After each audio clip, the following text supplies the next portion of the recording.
I think our voices are sovereign.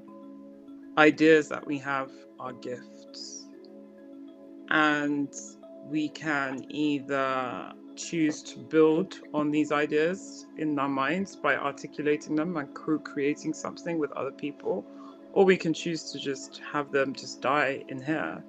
Um, but what it does require for it to move from head to mouth is vulnerability and risk taking, right?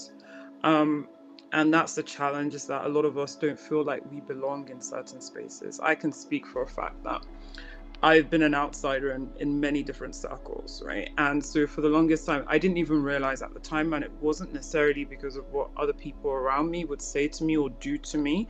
It's because of the internal stories I told myself. I chose to be a spectator and not to be a contributor and a leader or pioneer, because I told myself that my ideas were not as worthy as, say, for instance, an older white man.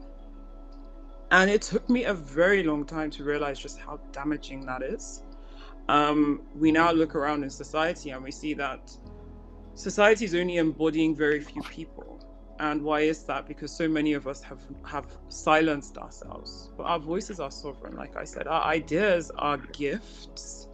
And I do believe that the greatest contributions, the greatest creations happen when we all come together with diverse perspectives, diverse experiences, and we share and discover our ideas together in genuine curiosity. But that does require safety within, right?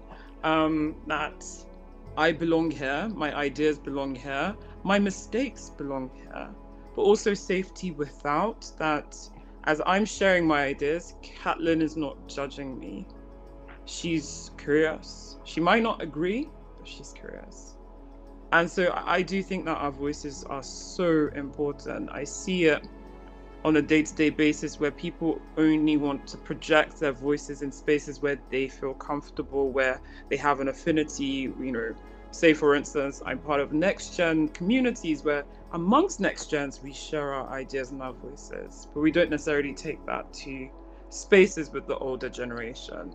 Or among people of color, we share our voices, but we don't necessarily take it to the widespread. Or amongst women, we share our voices, but would what would happen if we were able to share our voices at all points in time, and not punish ourselves for it and not be punished for it? I think the world would be completely different.